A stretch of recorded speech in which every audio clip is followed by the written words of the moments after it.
নমস্কার, আমি সুবীর। আপনারা দেখছেন সুবীরদার লাইফস্টাইল 555।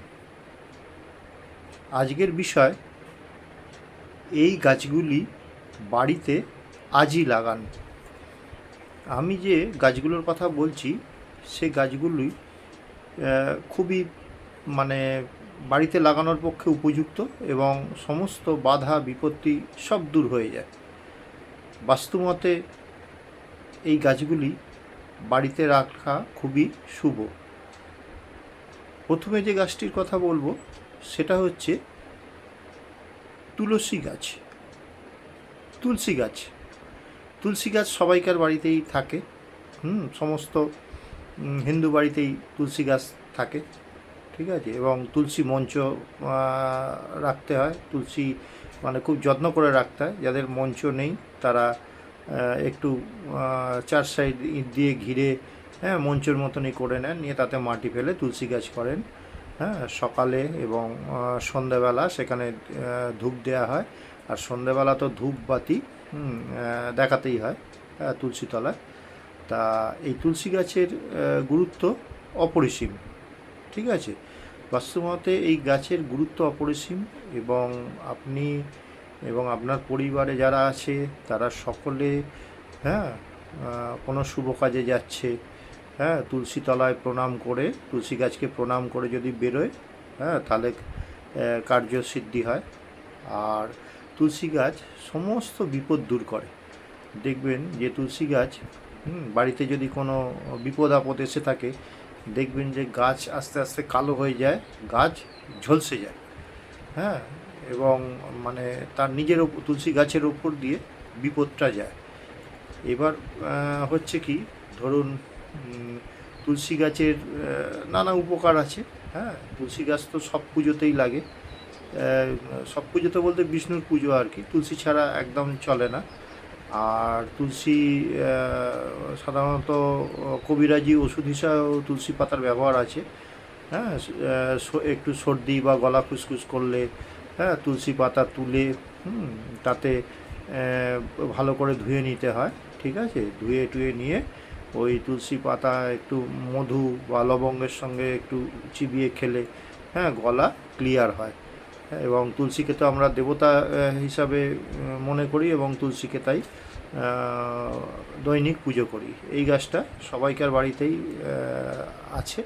যাদের বাড়িতে নেই সাধারণত তারা তুলসী গাছ অবশ্যই লাগিয়ে রাখবেন, ঠিক আছে। এটা সাধারণত উত্তর আর উত্তর পূর্ব দিকে বা পূর্ব দিকে লাগাতে হয়। এবার যে দ্বিতীয় নম্বর গাছটার কথা বলছি সেটা হচ্ছে হলুদ গাছ। দেখুন, আমরা এই গাছের প্রয়োজনীয়তা মনে পড়ে সরস্বতী পুজোর সময়।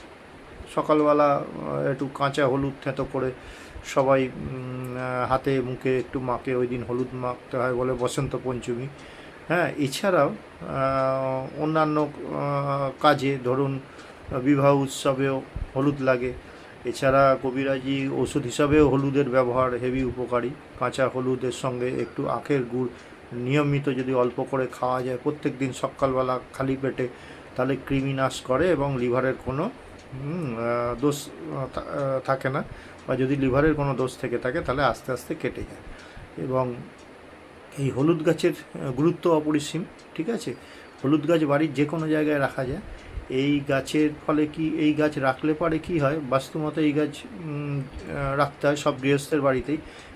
হলুদের যখন হলুদ হয় দেখবেন যে গিট গিট গিট গিট করে একদম হলদে হলদে ছোট্ট ছোট্ট মাটির তলায় হলুদ হয় এবং হলুদ গাছটা দেখতে খুব সুন্দর লাগে। এবার এই হলুদ গাছ রাখার ফলে কি হয়, বাড়িতে যে সমস্ত বাধা বিঘ্ন এগুলো কেটে যায়। কেউ ধরুন মন্দ করছে, সেগুলো কেটে যায়। আর হলুদ গাছের গুরুত্ব তো অপরিসীম। হলুদ গাছ হচ্ছে গণেশ গাছের মানে গণেশ ঠাকুরের প্রিয়, ঠিক আছে, হলুদ। তাই হলুদ গাছ অবশ্যই রাখা যায়। এরপরে যে গাছটার কথা বলছি সেই গাছটার নাম হচ্ছে নিম, ঠিক আছে। ছোটো একটা চারা পুঁতে রেখে দিলেন, গাছটা আস্তে আস্তে বাড়বে, ঠিক আছে। এটা সাধারণত বাড়ির বায়ুকোণে নিম গাছটা পুঁততে হয়। হ্যাঁ, আর নিম গাছের তো গুরুত্ব অপরিসীম, সমস্ত লিভারের রোগ, ত্বকের রোগ, হ্যাঁ, নিম পাতা বেটে গায়ে লাগালে, হ্যাঁ, বা নিম পাতার সঙ্গে একটু হলুদ বেটে গায়ে লাগাতে পারলে, হ্যাঁ, ত্বকের সেরে যায়। এছাড়াও আমরা যখন গরমটা পড়ে তখন আমাদের পেটে যাতে কোনো রকমের জার্ম না ছড়ায় সেই জন্য আমরা নিম পাতা ভেজে খাই ভাতের সঙ্গে, হ্যাঁ, বেগুনের সঙ্গে ভাজা হয় করে ভাত দিয়ে আমরা নিম পাতা খাই। এটা সাধারণত সপ্তাহে একদিন করে খেলে খুব ভালো উপকার পাওয়া যায়। এছাড়াও নিম গাছ হচ্ছে মানে নিমের যে হাওয়াটা পুরো অক্সিডেন্ট পাওয়া যায়, হ্যাঁ, নিমের হাওয়াতে কোনো বাতাসবাহিত কোনো রোগ জীবাণু এগুলো, হ্যাঁ, দূর হয়ে যায় নিমের বাহিত আর কি কোনো ইয়েতে। তাই নিম গাছ বাড়িতে একটা রাখা খুবই জরুরি। আচ্ছা, এবার যে গাছটার কথা বলছি সেই গাছটা হচ্ছে বাঁশ গাছ। এবার আপনাদের হয়তো মনে হতে পারে যে গ্রাম সাইডে তো দেখেছেন বাঁশ গাছ বিশাল বিশাল ঝোপ হয়, জঙ্গল হয়, বাঁশ গাছ একদম হেলে পড়ে রাস্তার ওপর, কেউ বলে যে বাঁশ গাছে ভূত থাকে, ঠিক আছে, এরকম নানা কাহিনী শোনা যায়। কিন্তু অ্যাকচুয়ালি হচ্ছে কি, আপনারা একটু যদি বাঁশ গাছ আর কি ছোটো সাইজের যে বাঁশগুলো হয়, এবার ওগুলো মাঝে মধ্যেই কেটে ছেটে ঠিকভাবে যদি বাঁশ গাছ বাড়ির দক্ষিণ পশ্চিম দিকে রাখতে হয় বা বাড়ির ডান দিক বা বাঁ দিক বা বিশেষ করে বাড়ির পেছন দিকে, হ্যাঁ, বাঁশঝাড় রাখলে পারে কি হয়, ধীরে ধীরে অর্থনৈতিক উন্নতি হয়, বাড়িতে সমৃদ্ধি আসে, কেউ কখনো কিছু খারাপ করতে পারে না। তবে বাড়ির সামনে কখনো বাঁশঝাড় করবেন না, এটাতে ভীষণ অমঙ্গলজনক। যা করবেন বাড়ির পিছন দিকে, হ্যাঁ, দক্ষিণ পশ্চিম দিকে হচ্ছে বাঁশঝাড়ের জায়গা। বাঁশঝাড় যদি দুটো তিনটে করে সুন্দর করে যদি পুঁতে রাখেন বাড়ির 3 দিকে, তাহলে দেখবেন অনেক অমঙ্গল দূর হয়, হ্যাঁ, বাঁশঝাড়ের ইয়েতে। তা এছাড়া যদি সম্ভব না হয়, হয়তো আপনার আধুনিক বাড়ি, বাঁশ গাছ কোথায় পুঁতবেন 1.5 কাঠা জায়গার ওপর, সেখানে বাঁশঝাড় পুঁতলে তো পাশের বাড়ির সঙ্গে গণ্ডগোল লেগে যাবে, কী গাছ করে রেখেছেন, ঝোপ জঙ্গল করে রেখেছেন। এখন তো কেউই চায় না যে মানে গাছপালা নিয়ে বাঁচতে, সবাই এখন যাতে বাড়িটা ভালো লাগে, আবডাল না হয় সেই দিকে সবাই চেষ্টা করে। তাই বাঁশ গাছ ছোটো যে বাঁশ গাছ পাওয়া যায়, ঠিক আছে, সেই বাঁশ গাছ আপনারা একটা প্লেটের মধ্যে রেখে, ঠিক আছে, বাড়ির ড্রয়িং রুমেও রাখতে পারেন, হ্যাঁ, এটা হচ্ছে শুভ। তবে এটা দক্ষিণ পশ্চিম দিকে রাখবেন এবং যেন দরজা থেকে বেরিয়ে যেন সামনে না বাঁশ গাছ থাকে, এটা খুবই অমঙ্গল হবে। তাহলে মানে বুঝে সুঝে, আর যাদের একটু গ্রাম সাইডে বা মফস্বল অঞ্চলে বাড়ি আছে, বাড়ির আশপাশে অনেক জায়গা আছে, তারা কিন্তু ইচ্ছা করলে এই গাছগুলো করে নিতে পারেন।